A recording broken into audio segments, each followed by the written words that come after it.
Hey! No, I hate that. What's up, gamers? Welcome back to RPG Roulette. No, hey everybody. Welcome to the new season of RPG Roulette. We're doing something new, we're doing something big, we're doing something exciting.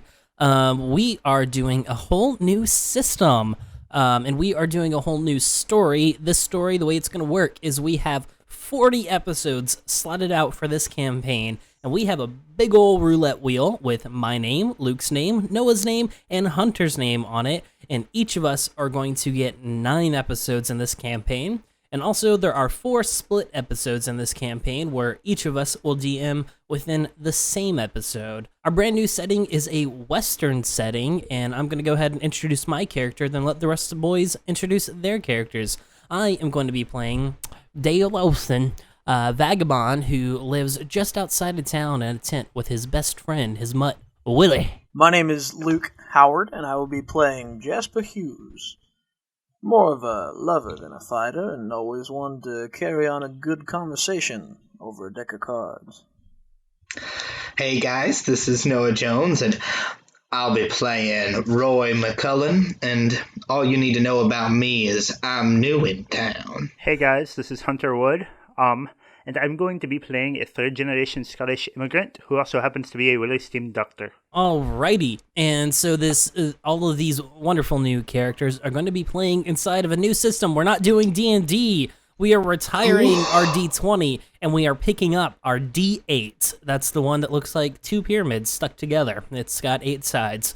And the way this system works is we've got a couple of stats, kind of similar to D&D in the sense that we have different attributes and stats. We have toughness, wiliness, and frontier, which toughness, how tough you are, wiliness, how quick on your feet and stuff you are, and frontier is kind of how well you can survive out in the wild. And then when it comes to fighting, we got our scrapping stats. We have hard hand for melee and improvised weapons. We have fast hand for handguns and knives. And we have steady hand for long guns and bows. And then we also, for our final set of stats, we have sly talking.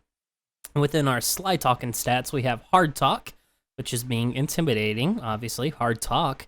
Then we have fast talk for talking real fast, and we have smooth talk for talking real smooth.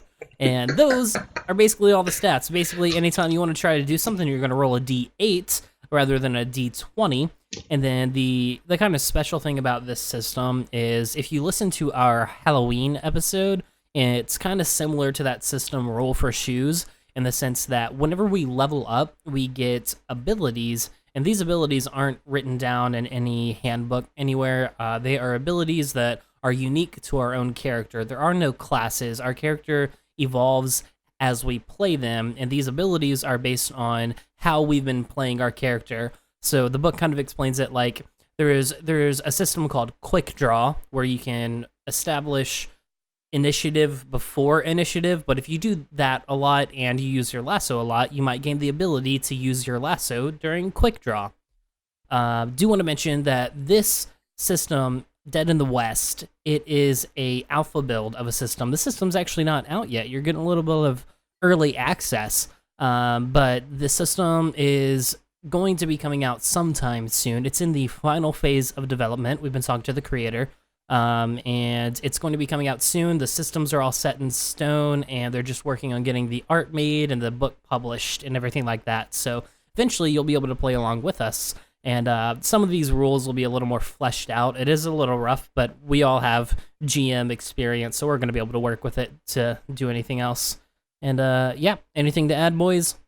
I do want to say that if you are interested in playing Dead in the West, you can donate to their Kickstarter. Yes. And you will be able to get a quick start guide. That's what we're actually going to be playing with. And it's just kind of it's a quick start guide. It's not a full-fledged rule book, but it gives you enough to where you know where you're going and what you're doing. You can get going. There's no pre-made adventures in it or stat blocks for enemies, but if you've GM'd anything in your life, it's going to be enough to get you going on your own Western adventure. So with that said, if about halfway through this campaign we start introducing new rules that we haven't been using, it might be because the system's officially published and has the revised version, but we'll obviously let you know when that happens so you guys can go and get it, and also so that you're not confused when we start throwing new stuff in here. But with all that out of the way, let's get into our new season of RPG Roulette. RPG Roulette Red Bet.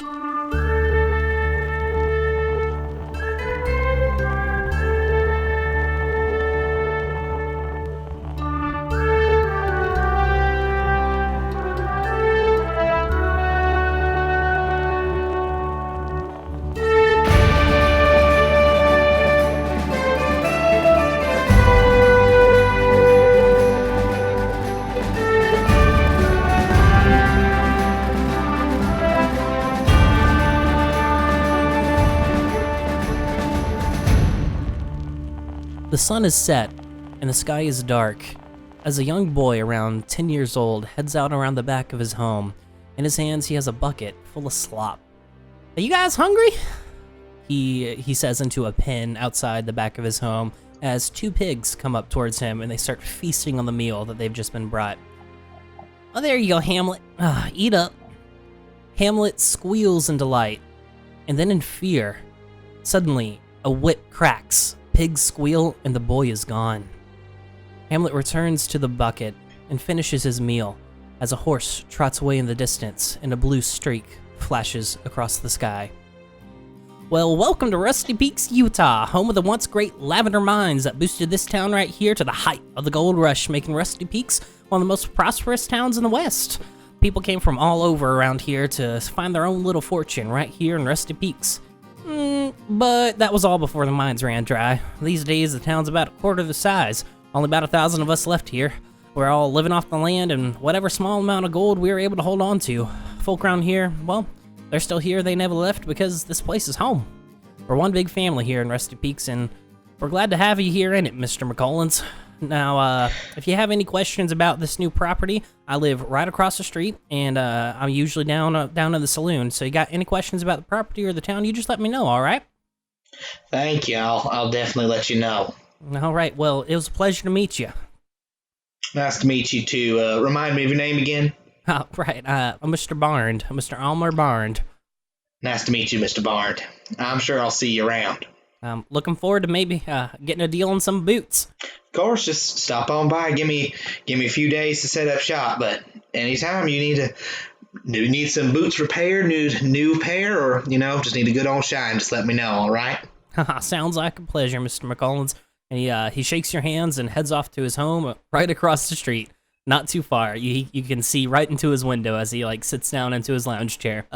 You are now at your brand new property here in Rusty Peaks. You want to describe it for us? What I'm seeing is right here in this front little front room right here. This room will be able to set up shop. I've got a little bit of a counter right here that'll be where I build and service the boots. And it's small, but it'll be doable. I turn around and I see there's a door in the back of the room, and I walk through it and see a little parlor. Back here is where I'll be able to set up my bed and, the few items that I have with me now. I honestly go and set down my small little pack that I have on my back right down on the bed. It's not much, but give me a few days and, some customers, and it'll turn out to be something. All right. Now, what made you want to get into the boot business, or what made Roy want to get into the boot business? Well, now, Roy, his pappy, he was a boot seller down in New Mexico. And before his life kind of turned upside down, he learned a little bit from his pappy. And now that he's in a new town, he's here to just, come and start making some money. All right, and that's a good point to point out that Dead in the West does have a system called What Your Pappy Did. So you do have special bonuses based on what your pappy did.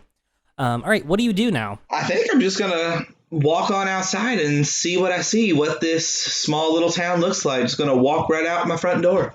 All right, so Rusty Peaks it's a little bit of a small town. It's bigger than you might think due to the population, because it once was a much bigger town. There's actually a lot of empty houses here because a lot of people moved away after the mine ran up. And however, there's still people around. It's a population about 1,000 people. but it's nice and quaint. It's sitting near Kings Peak in Utah. It's near the base of it. So you've got kind of it's a drier area, but there is green around. There are trees kind of off in the distance around town. But yeah, you come out here. It seems like a quiet day. It's around noon right now. There's a couple horses trotting around. Yeah, your house is just a couple of roads away from like the main street that runs down. You know, your classic Western town with the main street that runs down. Yeah, I'm going to go down Main Street. All right. So down Main Street, there's a couple of buildings of note. You got, there's a couple of people that live right up here on the road. But you've got your saloon. It's just the Rusty Peak Saloon. Then we've got the sheriff's station further down on the right, and there is a banking station, as well as kind of connected to the bank is a building named Lavender's that is, you notice it's got a closed sign on it, and it doesn't look like anybody's been in there in quite some time. Well, I'm going to meander my way over to the saloon, see if I can meet some new people. All right, you head into the saloon.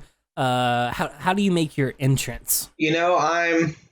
I have a sense of confidence about me, but I also am a little unsure, so I walk in strong. I walk in with my, shoulders back, head up, but not trying to be intimidating or anything, but just making my presence known by just kind of standing there for a minute. I push open the doors, take a step in, and kind of look around before I do anything. Yeah, so I think you step in, and we've got our classic saloon here. We've got about 6 round tables, 3 on either side of you, and a bar straight ahead to the back. All the tables seem pretty full. It looks like everybody's kind of in here for lunchtime. There is a piano playing off in the distance. Not off in the distance. It's not outside. It's down, on the side of the saloon. And so in the back we have a barkeep, and you do notice at one of these tables that there's a game of poker going on. I'm going to walk on over to the table, see if I can make some new friends. All right, Jasper, this stranger you've never seen in town just walks up to the table you're playing a game at. How do you react? Well, gentlemen, it seems that we might have ourselves a new friend. Howdy, y'all. My name is McCullen, Roy McCullen. Nice to make your acquaintance. Yes, it's good to meet you as well, Mr. McCullen. Would you, like to be dealt in? Well, as a matter of fact, not much of a poker player, but I would definitely love to sit down and have a little bit of a game with y'all. Excellent. That's what I like to hear. All right, so you sit down. I think the man that was playing across the table, it was a simple one-on-one game. Grabs a chair from the table kind of on the other side and sets it down for you. He extends his hand and says, pleasure to meet you. I'm Brayton. Nice to meet you. Shouldn't they be playing roulette? Yes, there's a fully functioning roulette wheel and a whole casino staff right here in the Rusty Peak Saloon. You called it my bad. No, they're playing poker. So, Mr. McCullough, what brings you to town? Well, it's McCullen, first of all. Oh, McCullen, my mistake. It's all good, my good sir. I understand. New person, don't know me yet, but I just opened up a shop here. Well, we'll be opening up a shop. I bought the property from whatever his face was. And yeah, I'm going to be opening up a boot shop a couple streets down. So if you ever need a new pair or you're stitched up or even just a shine, just, I'm your man. Well, a cobbler for Rusty Peaks. I forgot the name of the town for a second. Had to look down at my notes. Well, welcome to town, Mr. McCullen. Where might you be from? Originally from New Mexico. Traveled around a little bit here and there, but slowly found my way out here into great old Utah. What about you? Where are you from? What brings you here to Rusty Peaks? Well, I've been here all my life. My name is Jasper Hughes, by the way. I don't think I've introduced myself. How rude of me. Oh, you're all fine, sir. Nice to meet you, Mr. Hughes. Well, you see, my pappy ran this bar here until his unfortunate death. But, yeah, I've spent my life here and pretty much here in this tavern, I might say. But, times have changed drastically, ever since the mine closed down, but we make do here. So you own this establishment, then? Oh, no, I do not. The kindly gentleman at the bar owns the establishment. I see. I see. I think around that time that the barkeep walks over, and he brings you a round of your favorite fun, family-friendly beverage, and sets it on the table because I'm sure you just have like a tab going. Jasper, you're a regular here. What's the bartender's name? His name's Philip. Thank you, Philip. Thank you very much. No problem. See, we got a new face around here.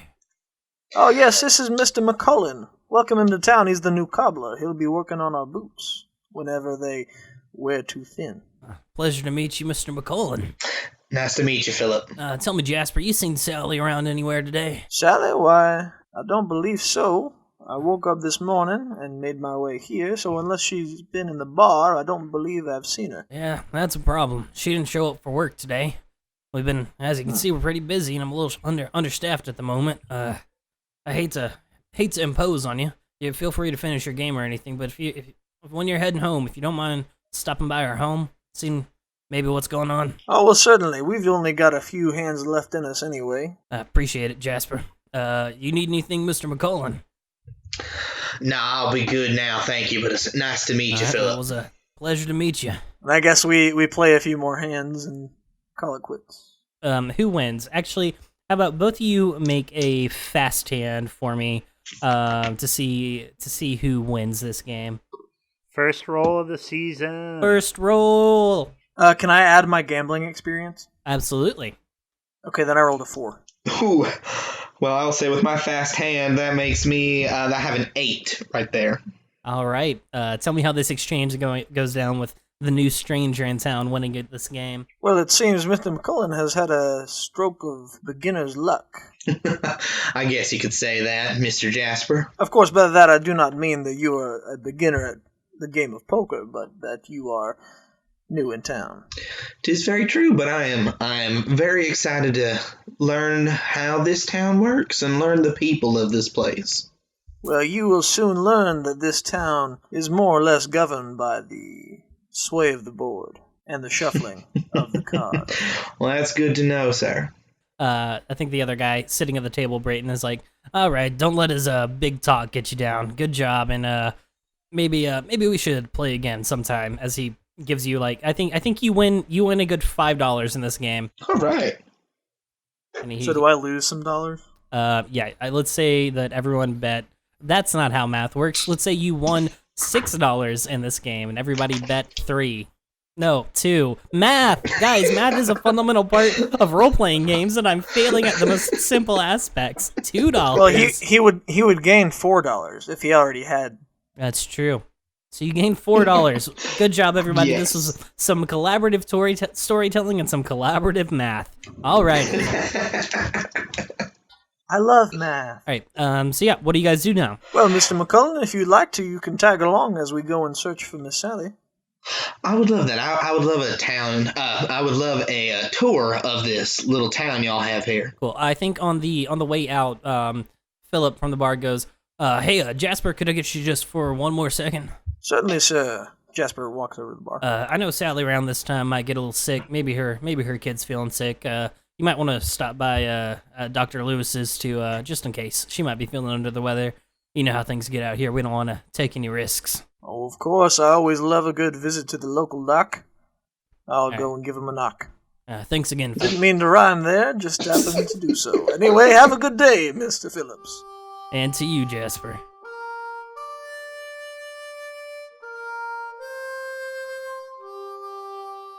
So yeah, the Doc Lewis's is on this kind of main street strips for easy access to your best medical needs at a somewhat decent price. Hunter, go ahead, describe your practice, your office for everybody. Yeah. The way I'm thinking about having it set up basically is the first floor is the doctor part. So you can just enter into that at any time. And then, like, I live on the second floor of the building. So all the house stuff is on the second floor, and the first floor is where I have patients and, like, medical equipment and that sort of stuff. So you enter into the part where the downstairs where there's kind of like all the medical equipment, and also I have a library on both floors. The second floor is more of a like private library with side books, where the first floor is my more medical books and stuff. All right, where are you? Are you downstairs or are you upstairs? I am actually downstairs currently flipping through one of my medical books. You walk in, you see kind of a older gentleman with gray hair, and he's you notice that he has a bandana pulled down around his neck. It's for when I'm performing surgery, I pull it up over my face, since those were times where they probably didn't have as good medical things. I want to keep germs away from the people I'm treating. And I glance up to see the people that have walked into my practice.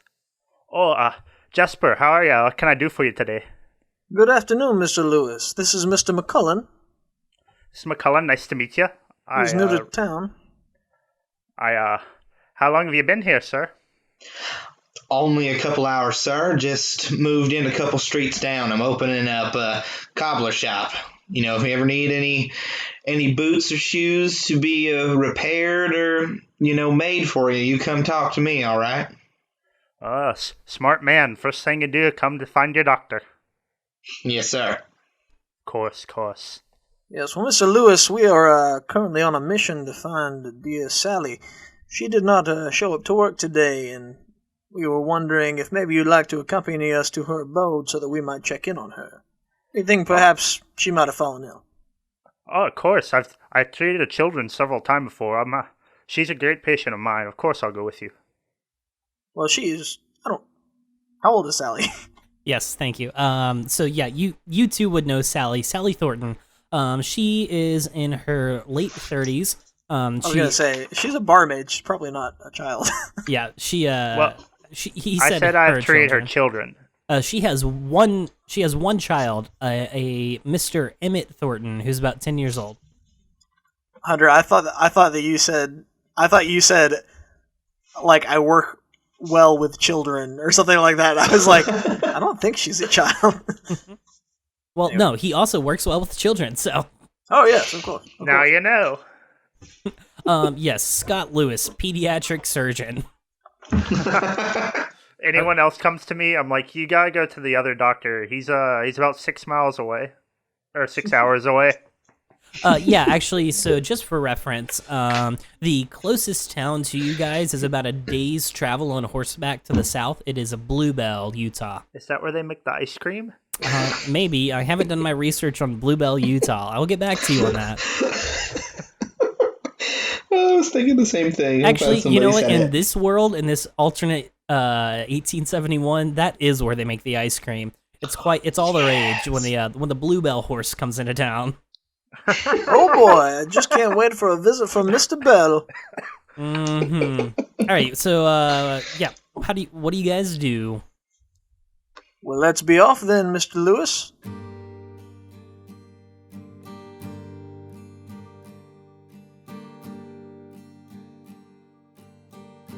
Dr. Lewis, you would know where Sally lives. Again, small town. She doesn't live on this main strip. In fact, she lives out a little closer to where Roy just bought his new homestead. But you guys make it to her home, and it seems quiet. I go up and knock on the door. Yeah, go ahead and make a frontier roll for me. Ooh, that's an 8. All right, yeah.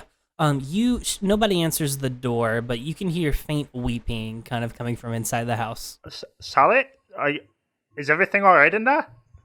The weeping gets a little louder, but she doesn't answer you. Mrs. Thornton, we're coming inside. Jasper walks up and opens the door. All right, yeah, it's unlocked.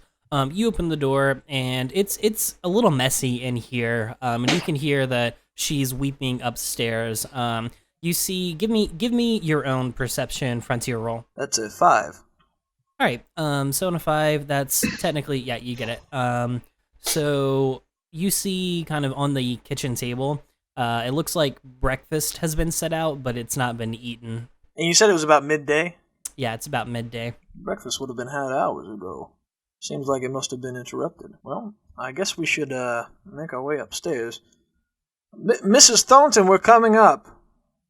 All right, you make your way upstairs, and you find her in her bedroom, and she's just sitting in a chair, just like absolutely losing it, crying, and she kind of looks up to you guys, tears like staining her face, and she just like wipes her face with her arm, and then she attempts to speak, but then she just starts crying again, and she points her hand over to her bedside table where you can see a note laying there. I walk over and pick the note up.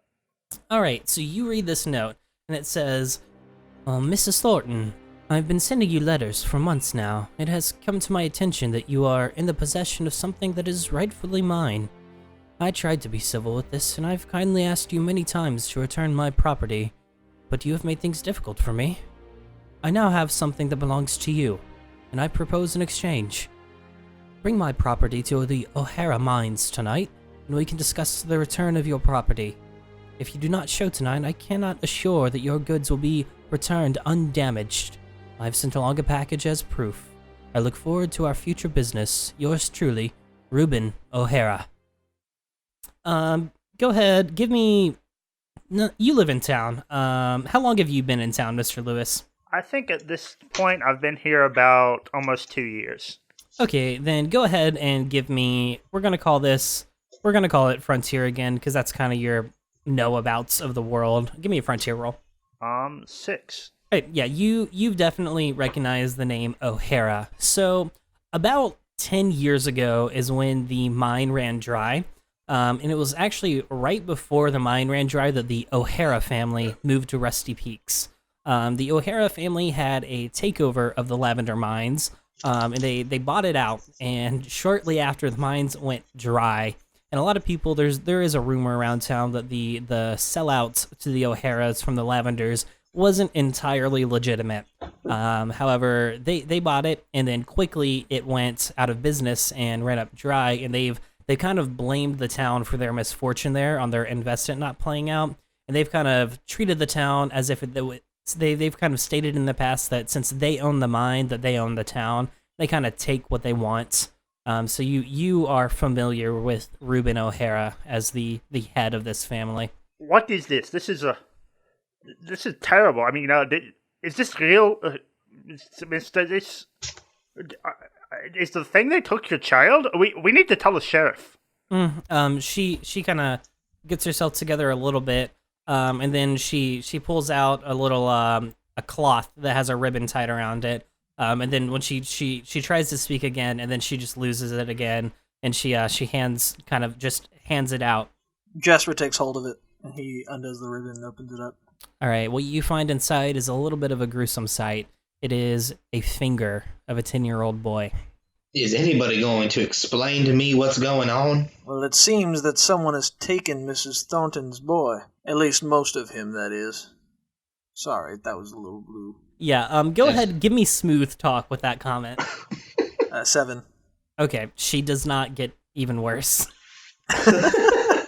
I agree, Mr. Lewis. We should immediately go tell the sheriff. Mrs. Thornton, would you like to accompany us, or would you rather stay here? I think she finally manages to speak now, and let me do my best to do a female country accent. I don't think I can stand up right now, Jasper, but please find my boy. Please find my boy. And she kind of she grabs onto your arm and just is pleading to you. Please find Emmett. He's all alone out there. Of course, Sally, of course. We'll find your boy. If you need any medical treatment because of the stress this is putting you under, come to my establishment. I'll treat you for free. This is unspeakable. That's much appreciated, Doc Lewis. Thank you. Of course. Hey, Keaton, is Mr. Thornton in the picture? Again, you would know this because you know the family. Yeah. Mr. Thornton worked in the mines, and he actually died in a mining accident close to when it shut down. Okay. We'll get your boy back, Sally. Have no fear. All right. So do you go to the sheriff's office, or what is your next step? Oh, wait. Before we leave... Yes. Sally, the note there mentions that you had some property of theirs. Do you happen to know what that is? Yes, I do. And she motions towards her bedside table again. Yeah. Do you go check it out? Yeah, I do. All right, and when you kind of open up the cupboard this time, you notice that inside here is actually a safe. The entire kind of lower half of this is a safe. And she says, "Well, you see, Earl was not doing the smartest things, but it really helped out.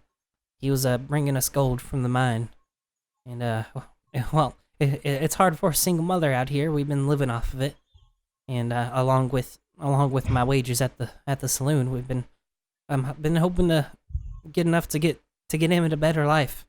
And Mr. O'Hara's been sending me letters, but I just can't give it back to him. We need it. Of course, I understand. All right, we'll head to the sheriff.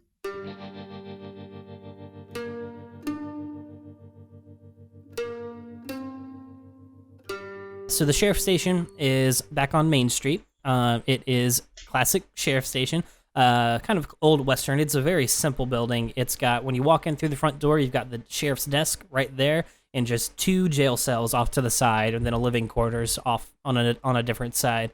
But yeah, you walk in, and Sheriff Oliver Ray is sitting at the table. He's sitting at the desk, and he's kind of picking his teeth with a toothpick. He's got his feet up on the desk, and he goes, boys, how can I help you? Hello, Sheriff Ray.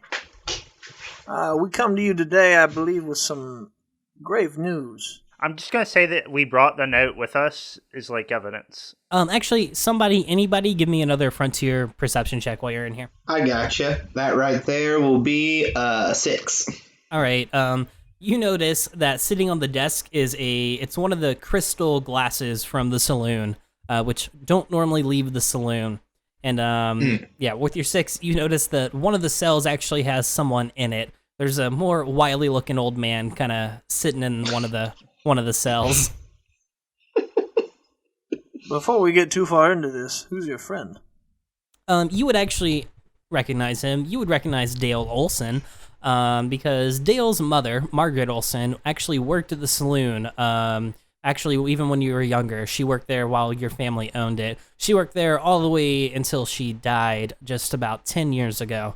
And this is her son, Dale Olson, who you would actually have somewhat of a decent relationship with him, just because you were familiar. He would help out around the bar, but he lived with his mother all the way up until she passed, and ever since he's been in and out of town and just kind of around. But he's got a bit of a reputation of being a little more of a loose cannon.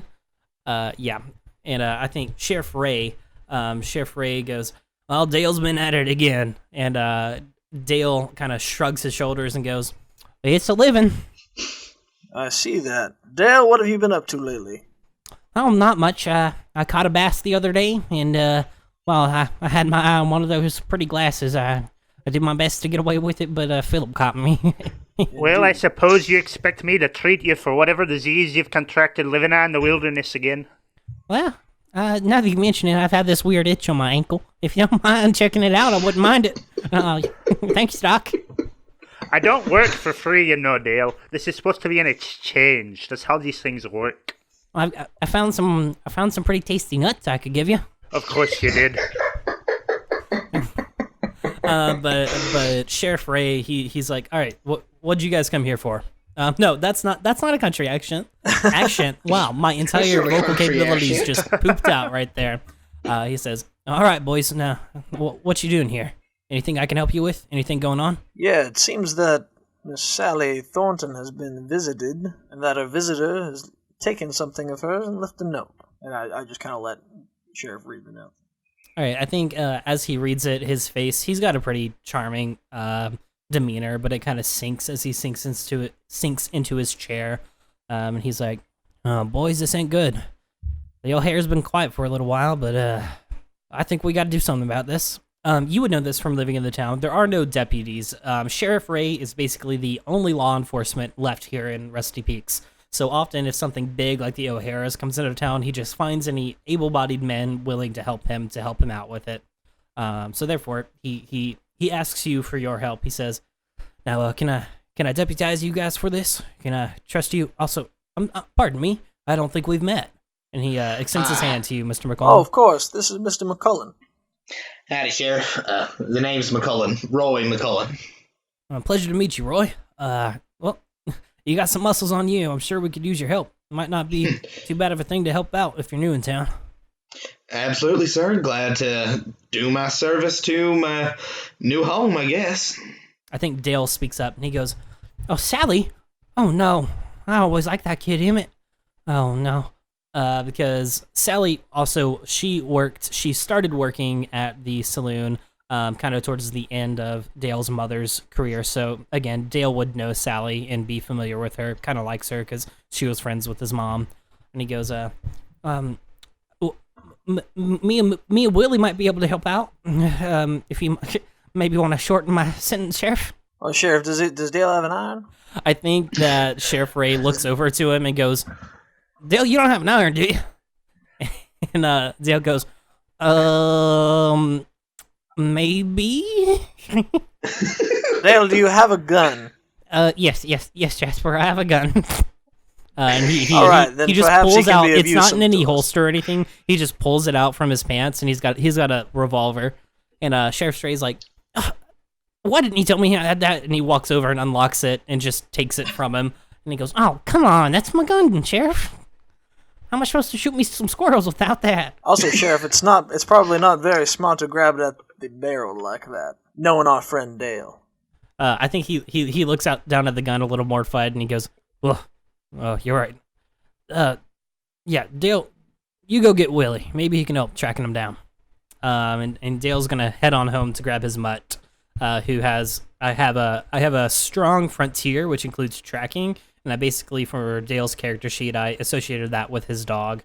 All right, so you, at this point, this has probably taken a couple of hours. It's probably closer to like 4 p.m. here. The letter did say to meet at midnight. What does the rest of this time look like?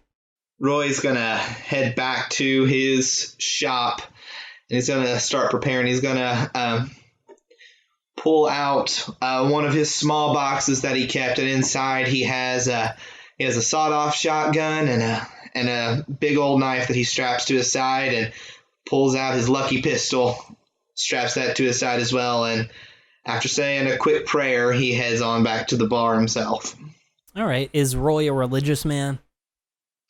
Slightly, found religion later in life, kind of maybe too late in life, but he tries to keep up with the spiritual teachings, All right.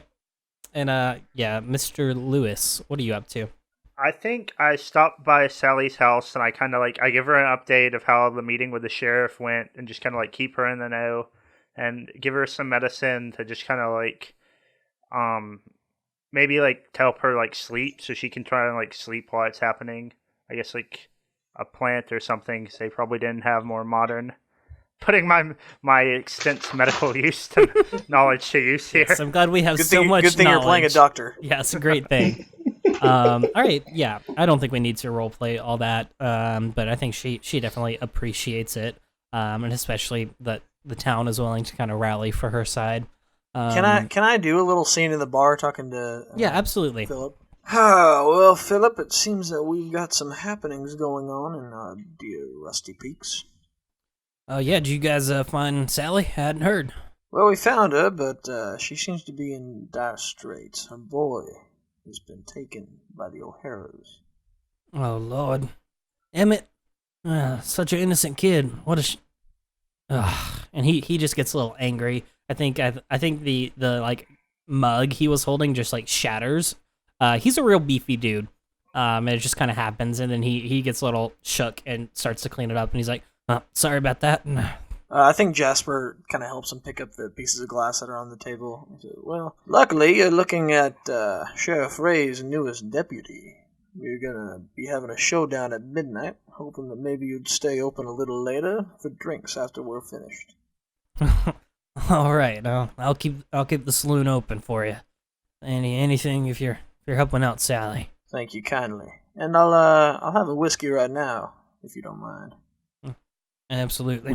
He pours it up for you, slides it on down the table, all cool like.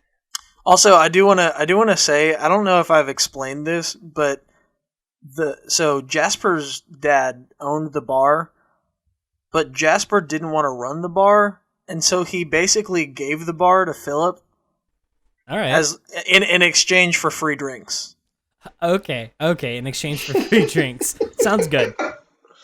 I think occasionally a you might great deal. you might run him a little rough by getting too many, or if you're say like Yes, rounds yeah. on me, he gets a little Yes, agitated. he does. But I think for regular everyday usage, it's fine.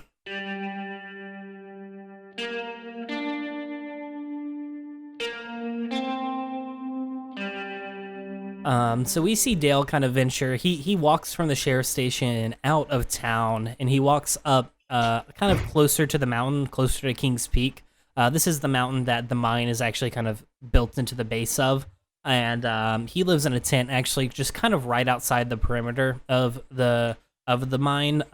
In fact, after his mother died and he stopped getting support there, he was paid by the Lavenders to keep an eye out on the mine just because they felt bad for him. They wanted to give him a job, so he would just kind of keep an eye out for any dangerous animals or anything like that.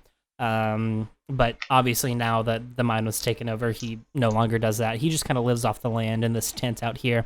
Just a simple tent. He's got a little bit of a yard that he's made. It's got like makeshift furniture. None of it goes with each other. That just sits out, kind of gets rained on and everything.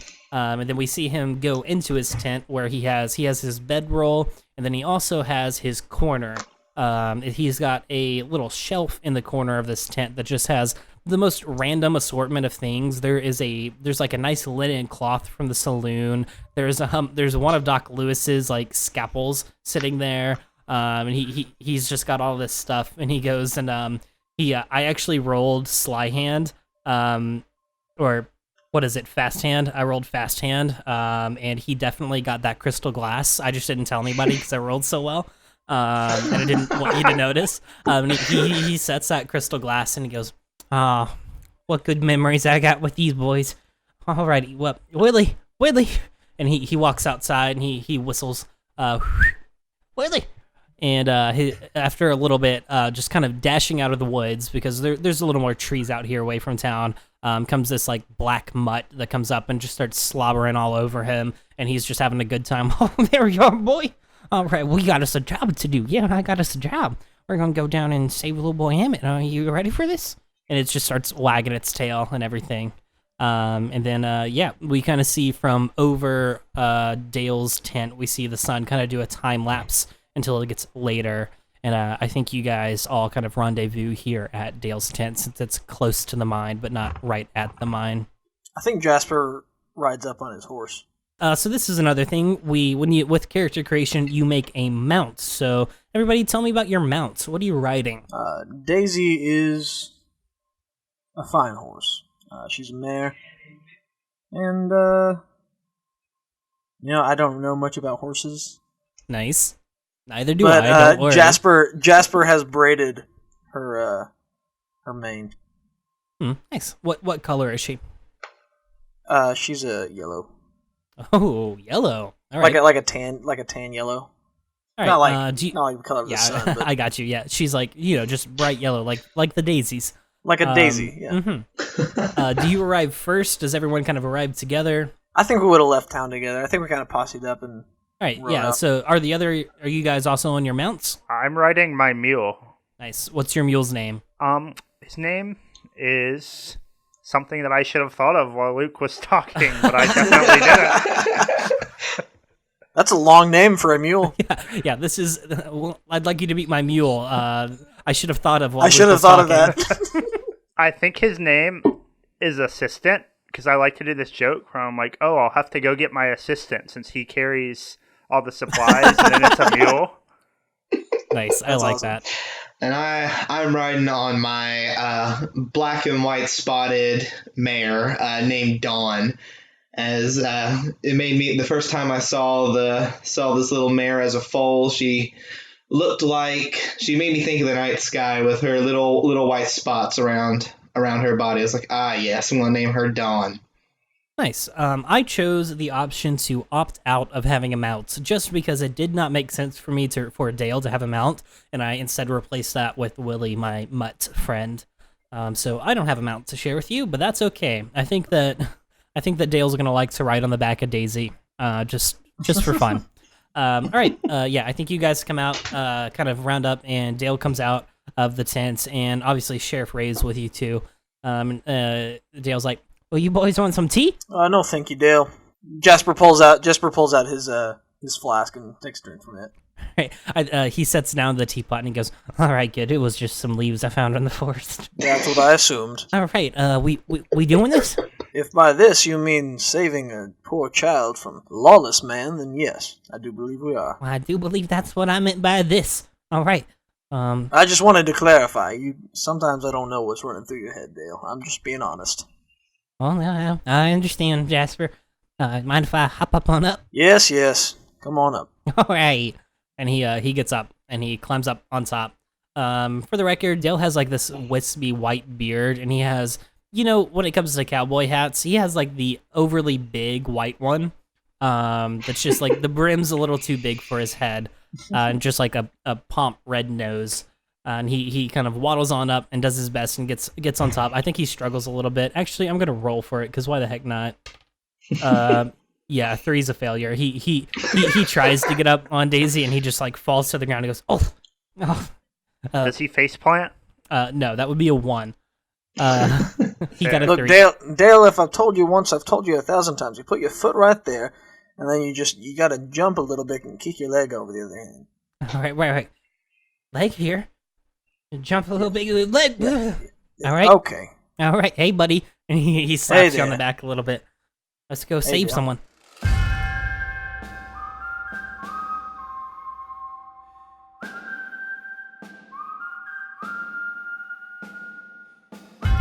The mine isn't completely shut down. Back in the day, there was like 1,000 workers. This was a really prosperous mine, but now only about 100 people work here.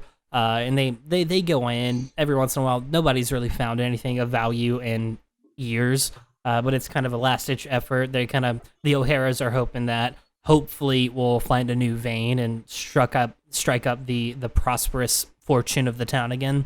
But when you get here, you see basically kind of hanging over the mouth of the cave that this mine is in is a big sign that clearly says the Lavender Mine, but there's just a cloth hanging over lavender that just has like with paint and red paint, and it says O'Hara on it. But there doesn't appear to be anyone here at the moment. I'm gonna hop down off of my horse, and I want to see if I see any tracks, or I've got some hunting experience, so I wanted to see if I see any. See if there's anything moved. If I see tracks, or if something's moved through here recently. Yeah, that's a frontier roll. Lovely. So, that'll be a 9. All right. Yeah, absolutely. You see that. Yeah, you kind of see with that good of a roll, you can see most things. You can see you can see where the miners recently left the mine. There's nobody in there right now. It's quiet. There's no clinking around in there. But you do notice you do see that there are horse tracks that look like they've kind of circled around this area a little bit and then just head into the mouth of the cave. Well, fellas, seems to me that there have been some horses that have been around here and have rode their way on into the cave right there. It does appear to be so. However, if we would perhaps like to get the element of surprise, it may be to our advantage to approach on foot from here on out. Agreed. I agree, good sir. What a smart man, Jasper. All right, let's get down now. Okay. Also, just a minute ago, you described Willie's white beard, and I just wanted to go ahead and put it out there into the aether that Jasper Hughes has a pencil-thin mustache, a la the Princess Bride. Ooh, nice. For the record, it is Dale who has a wispy white beard, not my dog. Sorry, Dale. Dale, not Willie. I might have said that. I got the names confused for a moment. But maybe. Although I think that Willie should have a honestly, yeah, he's a little more of a maybe he's a Scottish Terrier. Sure, we got 2 Scottish characters now. Yeah, I rolled a 2, so he plops on down. He's gonna take some damage just from trying to get off of Daisy, just for fun, And he's like, "All right, boys, let's do it." And he pulls out his revolver and just holds it in front of him. And goes, "Come on, Willie." And now, Dale, don't shoot first. Don't shoot first. Also, is the sheriff with us? Yes, the sheriff is with you. Yeah, he gets down and he's like, "All right, boys, be careful. We want to try to handle this civil if we can. Ain't no need for any bloodshed tonight. All right." Any more, that is. You're quite right. Now, again, our main priority here is to get Emmett back. Now, I don't want to see any bloodshed, but if it has to come down to that, you are deputized for the night, so I will understand. If we must do whatever we can to get this boy back, but let's at first try to be civil. All right, boys? Yes, sir. All right. Agreed. Let's do this. The weapon I have is a long gun, so I get it out of my equipment pack that's on the side of assistant and ready it. All right. Yeah. So you guys head in. What's the walking order here? I'll go in first. I pull out my shotgun, give it a nice pump, but gotta walk on in. Not necessarily holding it in front of me, but having it at the ready, and I'll walk right into the cave first. All right. Then I assume that Lewis is going to be in the back because of the long gun, and just the rest of you in the middle. All right. So yeah, you walk on in, and there are kind of some flickering lanterns hanging from the ceiling in here. That it looks like the wicks are about to go out, so they didn't put them out before they left because they're probably going to have to replace them tomorrow anyways. And yeah, so you get in here. Go ahead and Mr. McCullen, make a frontier check for me then. Will do. That is another 9. Good grief. All right, then you are able to realize it. You have realized that as you walked into the mouth, there are people. So there are big like support beams in here. You've definitely seen the shadows cast from these lanterns. That it does look like the people are waiting to kind of surround you, but you have noticed this. Okay, I'm going to turn around and kind of make a circle motion with my finger and kind of mouth like behind the posts. Not really saying it, but kind of mouthing it, trying to, get their attention as, hey, we're about to be surrounded. All right, you know what? Since we have stats for talking, go ahead and make a fast talk for me. Okay, cool. Oh, that was a 2. Okay, so that's a miss. So I think you don't quite say it under your breath. I think you say around the posts, and they hear it and they just pop out. And surrounding you, there's about 6 guys. They've got like red bandit masks on, which is kind of the staple mark of the O'Hara family. Along with one of them who's also wearing a nice black hat. Kind of steps out and he says, "Well, I can't help but notice that none of you happen to be Miss Sally Thornton. Mind explaining why you've come to my mind here?" I wasn't gonna say anything just because I assumed the sheriff would say something. That's fair. I'm just trying not to do all the role play here. I know, but I feel like right. The people here wouldn't like butt in charge of the sheriff since we're deputized. That's fair. I can do that. Or I think that Scott wanted to speak, and then once he had people like come out and have guns, he lost his courage. Like he had been all fired up about this and angry that a child got kidnapped, and then once he saw the guns, his courage completely deserted him, and he's too afraid to speak up now. All right. Yeah, so the sheriff then speaks up, and he says, "Now, Mr. O'Hara, I believe." And O'Hara's like, "Yes, it is me." And the sheriff, he says, "Now, I do believe that you are in the possession of one Emmett Thornton. I do believe that kidnapping is against the good law here in Rusty Peak, so I would mind if you would return the child before things get ugly." And he goes, "Now, I do believe that this was a civil exchange to get my family's property back. I do believe that Miss Thornton has committed the first crime and stolen from my family.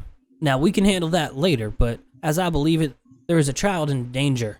And theft is bad. Well, we can handle that in a court. And, well, ain't no court here in Rusty Peaks, but in my office and with a civil discussion. But there ain't no need to be cutting up kids, all right?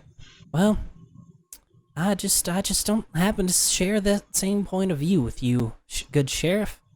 Now, how At this point, Roy is going to kind of walk up, unafraid up to this guy, not pointing the shotgun at him, but making it very clear that he has this shotgun. Be like, "Now, Mr. O'Hara, I may be new in town, but I do know one thing.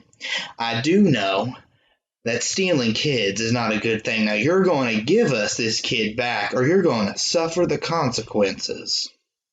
I feel like this is hard talk. You're trying to intimidate him. Roll that for me. Oh, most definitely. I'm trying to hard talk him.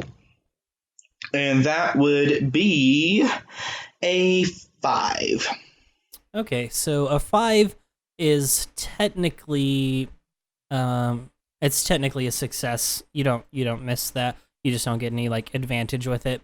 So I think you have basically with this 5 let him know that you mean business here.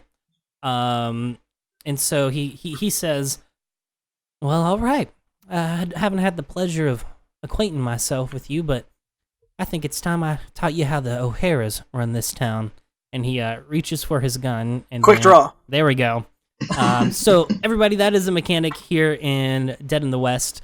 Technically, the GM is supposed to add a slight pause between the setting up for combat and the phrase roll initiative. And if anybody gets quick draw off in between my gap there, they get a bonus round. So go ahead and make a quick draw roll for me. It is basically your fast hand. So roll a d8 and add fast hand? Yes. That's a 7. All right. So a 7 would be a +1 to my... It's a +1 modifier to my damage? Yes, you'll get +1 to your damage, and you succeed because I roll against you, but he got a 3. Okay, and then damage with a pistol is 1d6, so I'm going to roll that. That's a 1 + 1, so that's a 2. Now, also, everybody go ahead and roll your initiative for me. That is your... I believe it's your wiliness. That'll be a 7 for good old Roy McCullen. I also got a 7. I got an 8. I'm going to let Noah go first since you got the quick draw. I feel really bad for this guy, because if this goes well and I can hit him with this shotgun, it's going to be messy. I've read the stuff for the sawed-off, and it's nasty, and it's going to be great. Wait, what's the stuff for the sawed-off? So a sawed-off shotgun deals 1d12 damage to all enemies within 5 feet and 1d4 beyond that. Oh, I have to roll and make sure that I don't fall over after I fire it. But I also have I have a pretty high toughness, so I'm not too scared about it. But wait, that's so fun. yeah. So now's a good time to talk a little bit about how combat works in Dead in the West. So players don't actually have hit points on their character sheet. Only the GM knows the health of all the characters. If you want to know how you're doing, you have to ask, how am I feeling? And the GM has to tell you the truth. He can't say, you're feeling like you're going to die if you actually are fine. But just to kind of keep a little bit more immersion, so it's not like, well, I have 12 hit points. It's more like, oh, I'm dizzy and there's blood.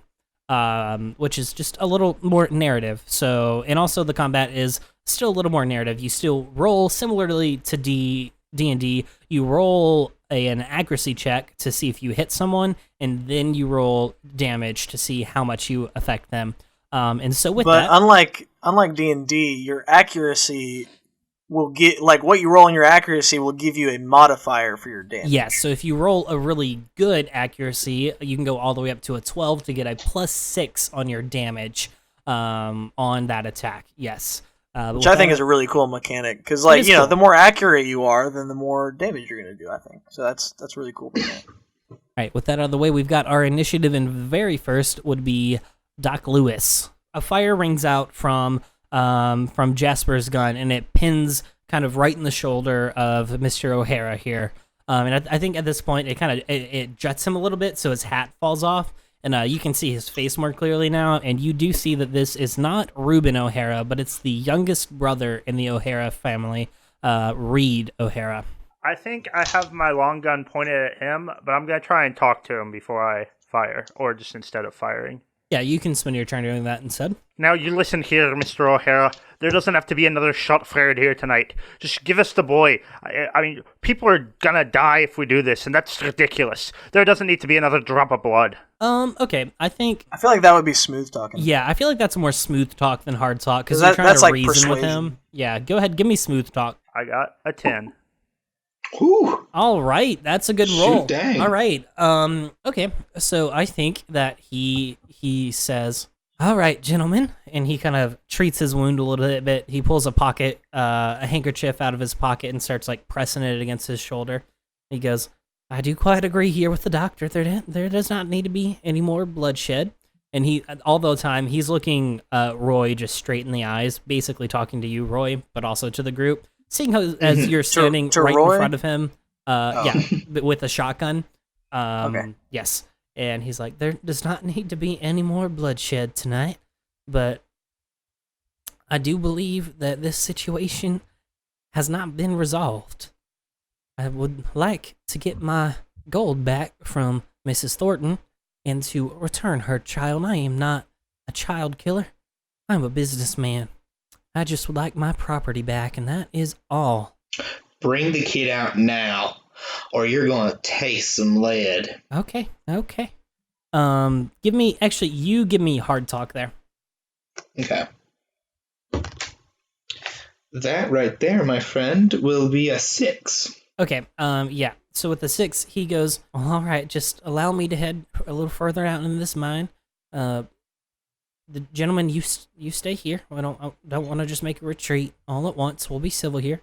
Let me just go I'm and gonna get start. him. I'm gonna keep following. Every time he takes a step, I'm taking a step with him. Okay, everybody give me wiliness. I got a 10. 8. 5. All right, you rolled pretty well. All right, so as you guys kind of make your way a little further into the back of the mine, the other 5 guys who are there, they just make shots into the air, not at you guys, but they cause some like rocks to kind of fall down. You are able to see that they run out of the cave. They do. None of you rolled good enough to stop them. However, you were able to see that they did not run further into the cave to surround or ambush Roy, but they did run out of the cave. It seemed like they had prepared for this scenario and had some sort of plan, but they do make it out. And so now Roy and Mr. O'Hara are further into the mine while you guys are out here. Roy, go ahead, and now you go ahead and make a frontier check for me. Sorry, make a wiliness first. Okay. That was an 8. Okay, then you're able to. So he spins around and he tries to disarm you. However, you're with an 8. Still above an 8 would be to get a shot off, but with an 8, you're able to still hold on to your gun. But he spins around and kind of tries to grab it, but instead spins a little further off to the side and behind a post that kind of leaves down a different chute of this mine. Now give me the frontier for going to look for him. Okay. And now that will be a 7. Okay. Yeah. So with a 7, then you go and you turn this corner, and he's gone. However, you do notice that his clothes are there, and out flying from the cave, a bat flies out, and you search around, and Emmett is not here.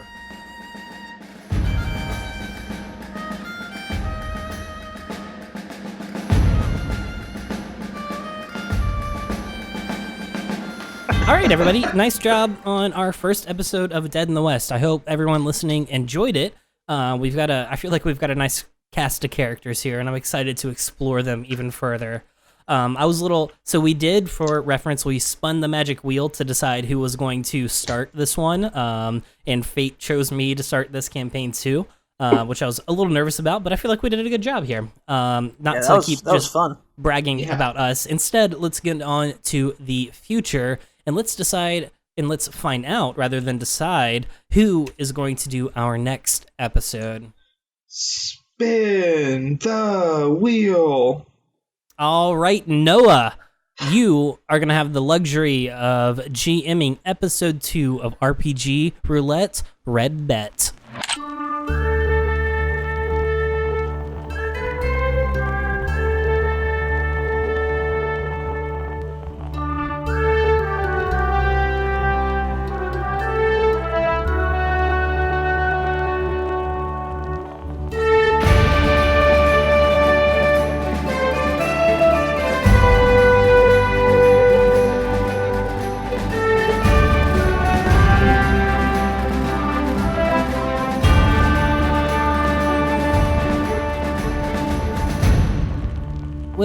Hey there, partners. It's your pal, Keaton. I'm not in the middle of the episode. I'm right here at the end. A little podcast insider here for you. The reason a lot of people put their ad breaks in the middle of their episode is because a sponsor will pay you more if you break up your content to read an ad.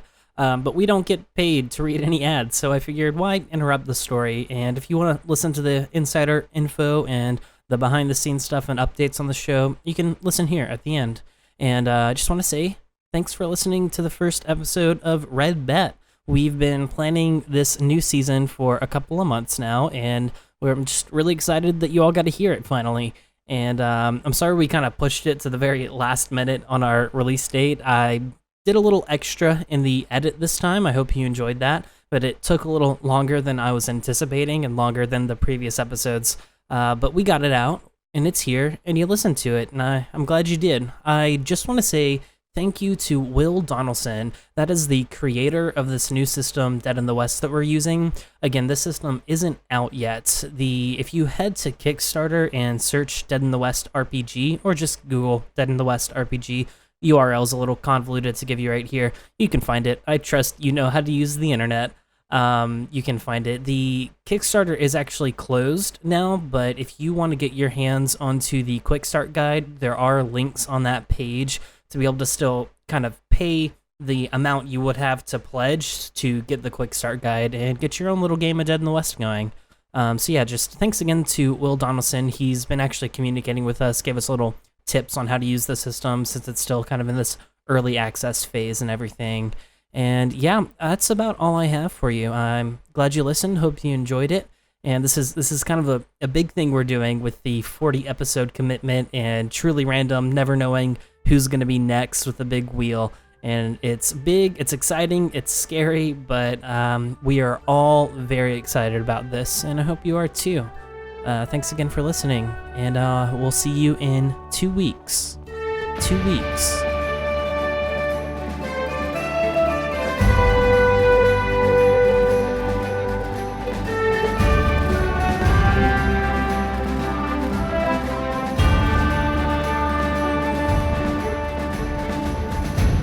Toot 2.0. It was a musical toot. A musical toot. The beans, the more you eat them. Something about toots. That's how it goes. That is. I've heard that's how it goes. All right, yeah. So we will be keeping the toot talk in the podcast. I'll find a way to make it work.